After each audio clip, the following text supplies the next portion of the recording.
My son Michael texted me happy birthday 3 days late asking why I hadn't reminded him. I blocked his access to the family trust fund that same afternoon. By midnight he called 47 times begging me to answer the phone. If you're watching this, subscribe and let me know where you're watching from. Let me tell you how we got to this point because the devil's in the details. And honey, this devil has some serious bite. 3 months earlier I was what you might call a devoted mother. Scratch that. I was a doormat with a checkbook. At 68 I'd been playing ATM to my adult children for so long I'd forgotten what it felt like to say no. My late husband Robert left us very comfortable when he passed 5 years ago. Comfortable enough that our son Michael and his wife Nora could afford their dream house in Westchester, their kids' private school tuition and Nora's shopping addiction.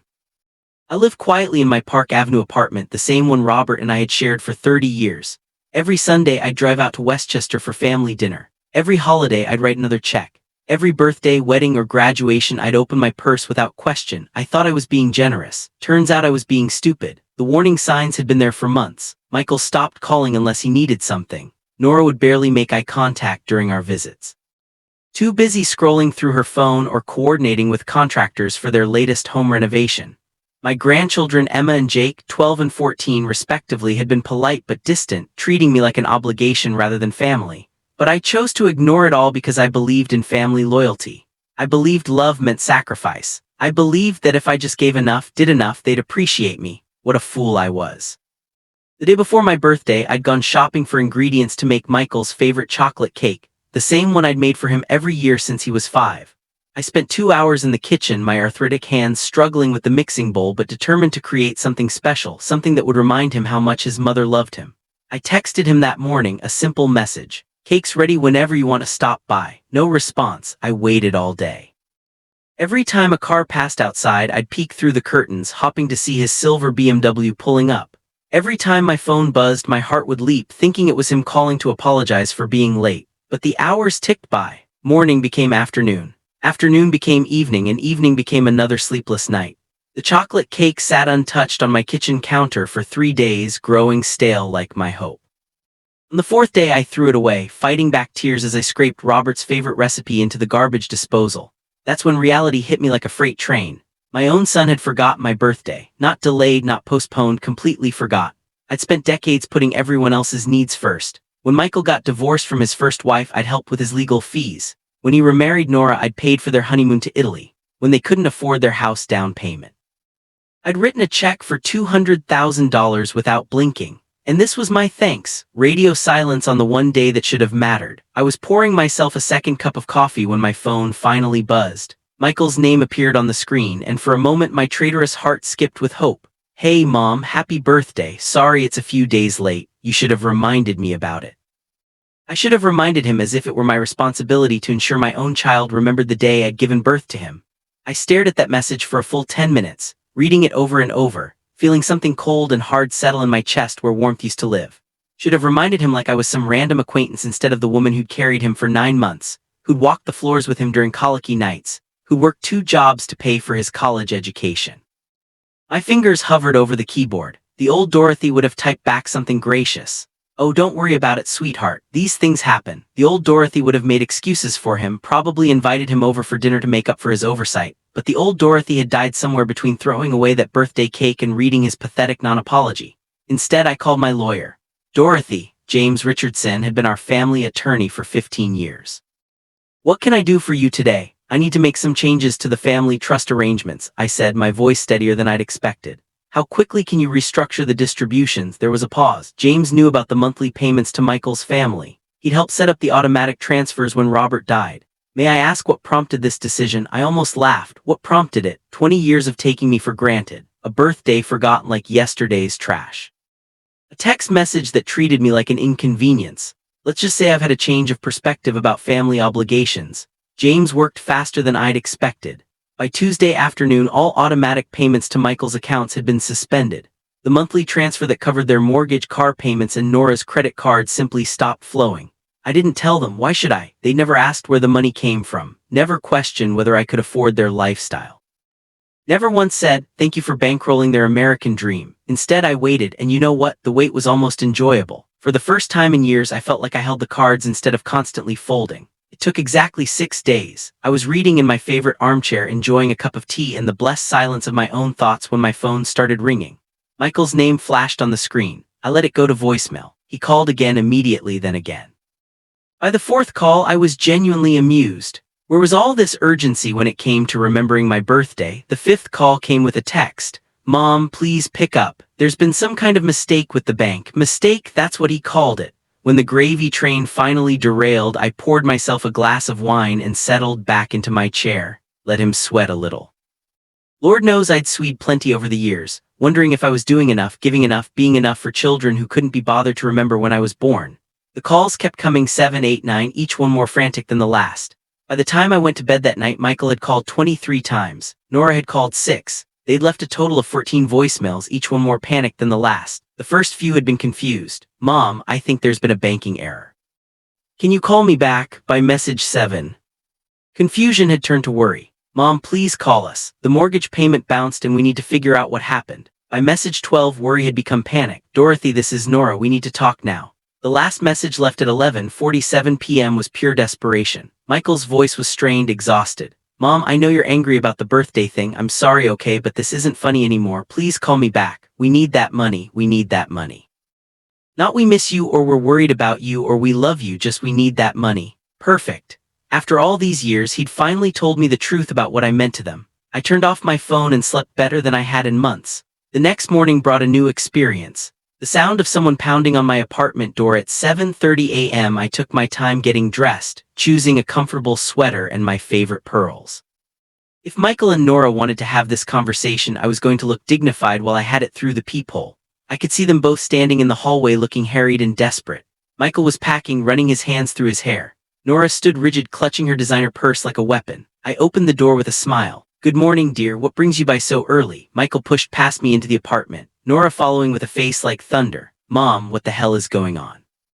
Michael demanded. The bank says all transfers from your accounts have been stopped. Our mortgage payment bounced, our car payments bounced, and Nora's credit cards have been declined. I closed the door and turned to face them. They both looked panicked, overwhelmed, like children who'd suddenly discovered the world didn't revolve around them. Would you like some coffee? I asked pleasantly. We don't want coffee, Nora snapped. We want to know why you've cut off our money without warning. Our money. How interesting that Nora thought money I'd earned, inherited and managed was somehow theirs by right. I walked to the kitchen and began preparing coffee anyway, taking my time measuring grounds and adding water. Let them watch me move at my own pace for once. I've been doing some thinking lately, I said conversationally, about family dynamics, financial responsibility, basic human courtesy, things like remembering important dates. Michael had the grace to look uncomfortable. Mom, if this is about your birthday, oh, it's about so much more than that, I interrupted, turning to face them. Your birthday was just the final straw. Do you know how long it's been since either of you asked how I'm doing, how I'm feeling, whether I need anything? They stared at me blankly. I'll tell you, I continued. 14 months since either of you treated me like a person instead of a bank account. Nora stepped forward, her face flushed with anger. That's not fair. We invite you to family dinners. You invite me to dinners where you ignore me while discussing renovations I'm paying for, vacations I'm funding, and private schools I'm subsidizing. I'm not a guest at those dinners, Nora. I'm the entertainment, the crazy old lady you tolerate because she writes the checks. The silence stretched between us like a chasm. Michael sat down heavily on my couch, the fight going out of him as he realized I wasn't bluffing. Mom, he said quietly. Finished? You've called me to ask. I know we haven't been the most attentive lately, but cutting us off completely, that's extreme. Extreme coming from someone who'd forgotten his mother's birthday and then blamed her for not reminding him. Is it extreme, Michael? Let me put this in perspective for you. I walked to my desk and pulled out a folder I'd prepared. In the 5 years since your father died, I've given your family $847,000 in direct payments alone. That's not including gifts, holidays, special occasions, or the house down payment, just monthly support payments. Nearly $1 million in cash transfers. Nora went pale. I don't think she'd ever added it up. In return, I continued, you visited me exactly 32 times. That comes out to roughly $26,000 per visit. I've attended 14 family events where I was treated like an obligation. That's about $60,000 per event where I was made to feel unwelcome. Michael opened his mouth to protest, but I held up my hand. I'm not. Entitlement. I stood up, smoothing down my sweater. I'm going to make you both a proposition. I walked to the window, looking out at the bustling street below. From up here, people looked like ants scurrying around with their urgent little purposes, much like my son and daughter-in-law were about to do. Here's my offer, I said, turning back to face them. You have 30 days to show me that I'm more than just a funding source to this family, not through desperate phone calls or panicked visits, but through genuine interest in my life as a person. Michael and Nora exchanged glances, and I could see the calculation in their eyes. They were already strategizing, figuring out how to manipulate me back into opening my checkbook. What exactly does that mean? Nora asked carefully. It means treating me like family instead of like an ATM. It means remembering important dates without being reminded. It means asking about my day, my health, my interests, my feelings. It means including me in conversations instead of talking around me. It means showing basic respect for the woman who's been subsidizing your lifestyle. I sat back down, enjoying the way they hung on my every word for once. If after 30 days I feel valued as a person rather than just a provider, we can discuss resuming some level of financial support, not the blank check arrangement you've enjoyed, but something more reasonable. Michael's face brightened with hope. We can do that, Mom, absolutely. But I continued, holding up one finger if I detect even the slightest hint of manipulation. If this feels like a performance designed to get my money flowing again, the offer is permanently withdrawn, and I do mean permanently.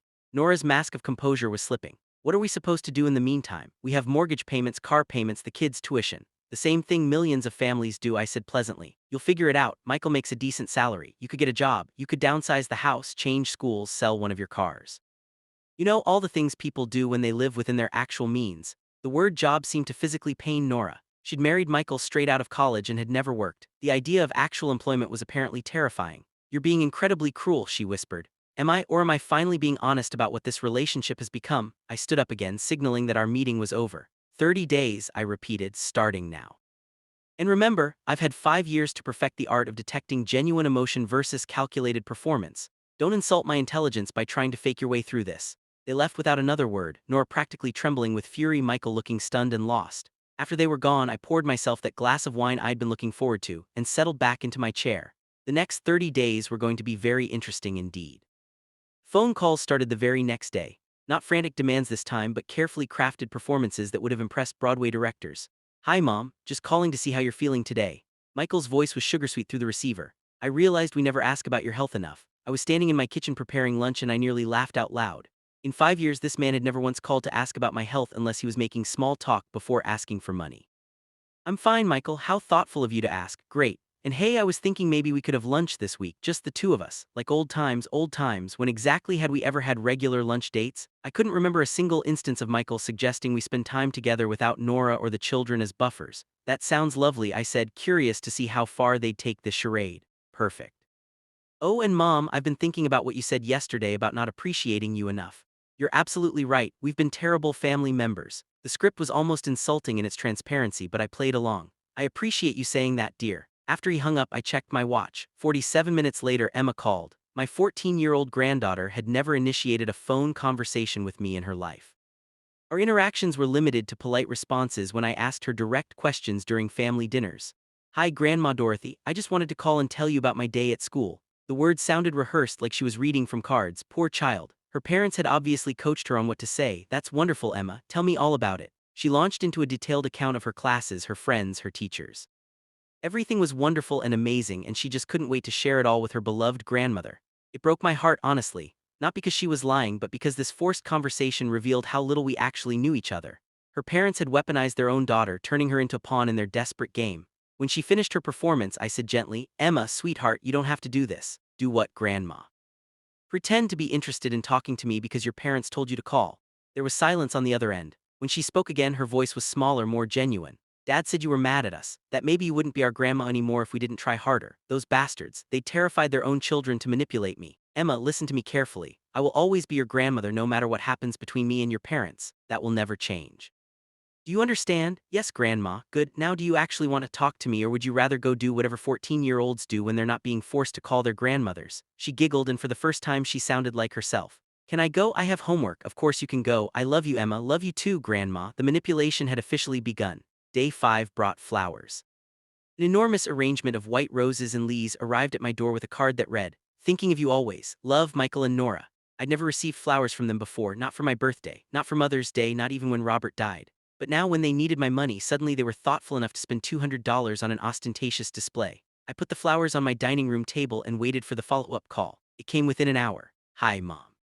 Did you get our little surprise? Nora's voice was artificially bright. They're lovely, thank you. I just wanted you to know how much we appreciate everything you've done for us over the years. I know I haven't always been the best daughter-in-law, but I want to change that. The best daughter-in-law. This woman had barely spoken to me in 2 years except to make snide comments about my clothes or my cooking. That's very kind of you to say, Nora. I was wondering if you'd like to go shopping this weekend. Maybe get our nails done, have a girl's day. A girl's day with the woman who once told Michael I was too needy when I'd called to check on them during a hurricane. I'll think about it, I said. Day 8 brought a handwritten letter from Jake, my 12-year-old grandson. His usually terrible handwriting was surprisingly neat, suggesting he'd been made to write multiple drafts. Dear Grandma Dorothy, it began. I have been thinking about how awesome you are and how I don't tell you enough. You are the best grandma in the world and I love you so much. I hope we can hang out more and do fun things together. Love, Jake. The letter was sweet but it reeked of parental coaching. Jake had never used the word awesome in his life and he'd certainly never expressed any desire to hang out with me. I called Michael that evening. The letter from Jake was very touching, I said. Oh, that was all his idea. He's been feeling really bad about not being closer to you. Michael, yes, stop lying to me. I know you coached him to write that letter just like you coached Emma to call me. Silence. Mom, I don't know what you stop, just stop. If you want to rebuild our relationship, it has to be based on honesty, not performances, not manipulations, not scripted phone calls from confused children. We're trying to show you we care. You're trying to show me you can follow a script when money is on the line. There's a difference. I hung up, feeling exhausted. This wasn't working the way I'd hoped.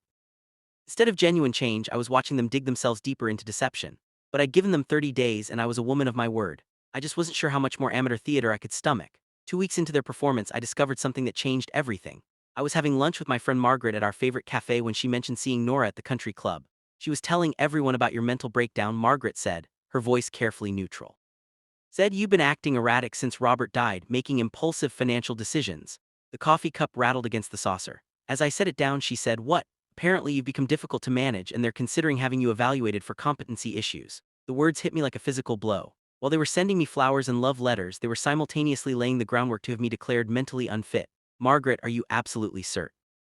Dorothy, I've known you for 30 years. You're the most sharp-minded person I know, but Nora was very convincing. She had several women nodding along sympathetically. I spent the rest of lunch in a daze. When I got home, I immediately called James Richardson. James, I need to ask you something and I need you to be completely honest with me. Has anyone contacted you asking about my mental state or financial competency? There was a long pause.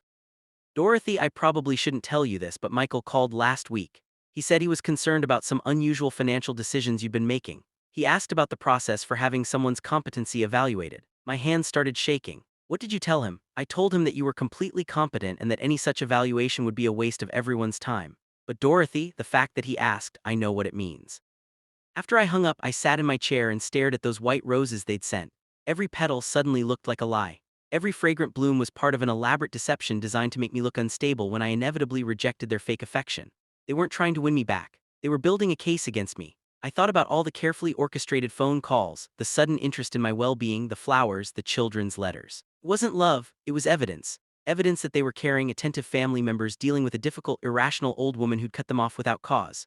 The revelation should have crushed me. Instead, it filled me with a cold, calculating fury that I hadn't felt since I was young enough to fight dirty. They wanted to play games fine, but they'd forgot that I'd been playing this game a lot longer than they had, and I was much, much better at it. I spent the weekend planning. By Monday morning, I knew exactly what I needed to do. First, I called James and scheduled an appointment for a complete mental competency evaluation with the most respected neuropsychologist in Manhattan.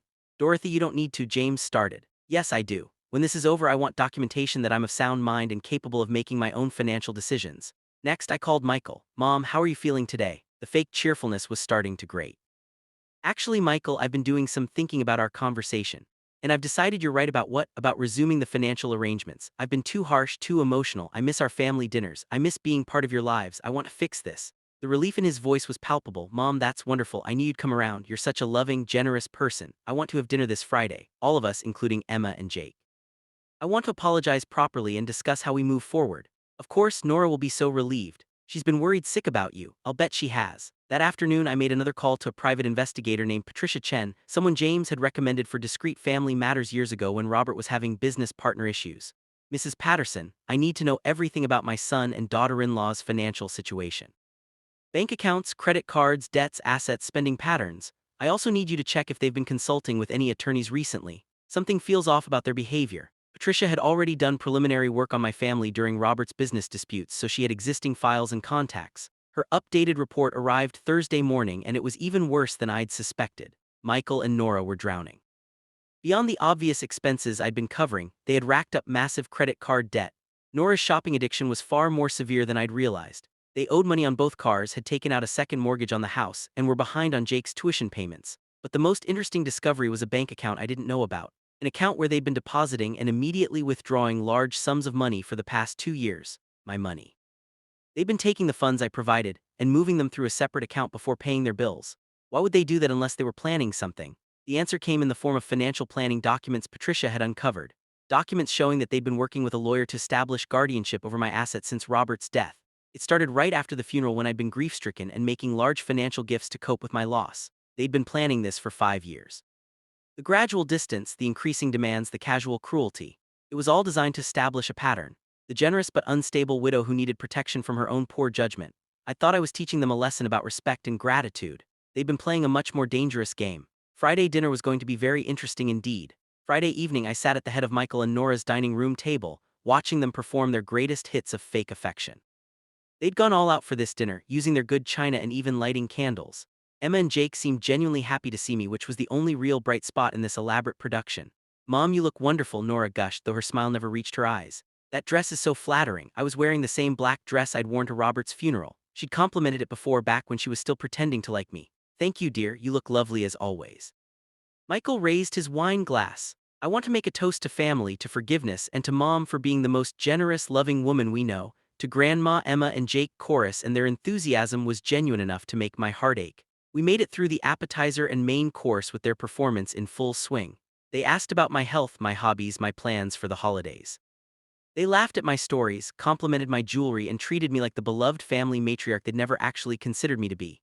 It was masterful, really. If I hadn't known what I knew, I might have been fooled. After dessert, I stood up. "I have something I want to say to all of you." Michael and Nora leaned forward expectantly, probably anticipating my tearful apology, and promised to restore their funding. "These past 2 weeks have been so enlightening. Michael, your sudden interest in my daily health has been touching. Nora, your invitation to go shopping was so thoughtful. And children, your letters and phone calls have meant the world to me." They were practically glowing with anticipation.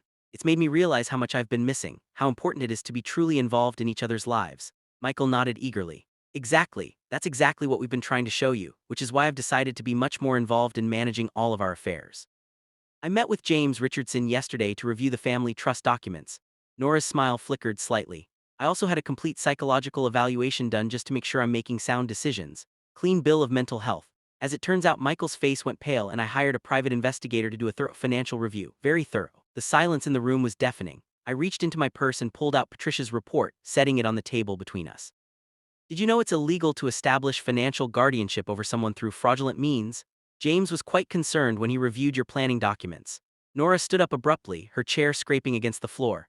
"I don't know what you think you found, but I found 5 years worth of evidence that you've been systematically setting me up to be declared incompetent so you could control my assets permanently.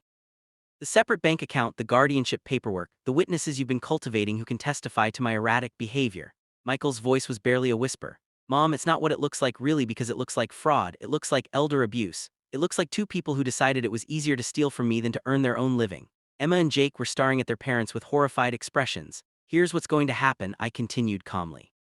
"You're going to pack up and move out of this house by the end of the month. The house I bought, by the way, which means I can evict you whenever I choose. You're going to get jobs, real jobs, and start living within your means. And if you ever attempt to contact me again, I'll file criminal charges." James assures me we have more than enough evidence. I walked to the door, then turned back one final time. "Oh, and I'm changing my will. The entire estate goes to charity now." "Congratulations, Michael. Your greed just cost you $47 million. The same $47 million you thought you could steal through fraudulent guardianship." The drive home was peaceful. For the first time in years, I felt truly free. Some lessons cost more than others, but watching my son learn that respect isn't optional was worth every penny. Thanks for listening. Don't forget to subscribe and feel free to share your story in the comments. Your voice matters.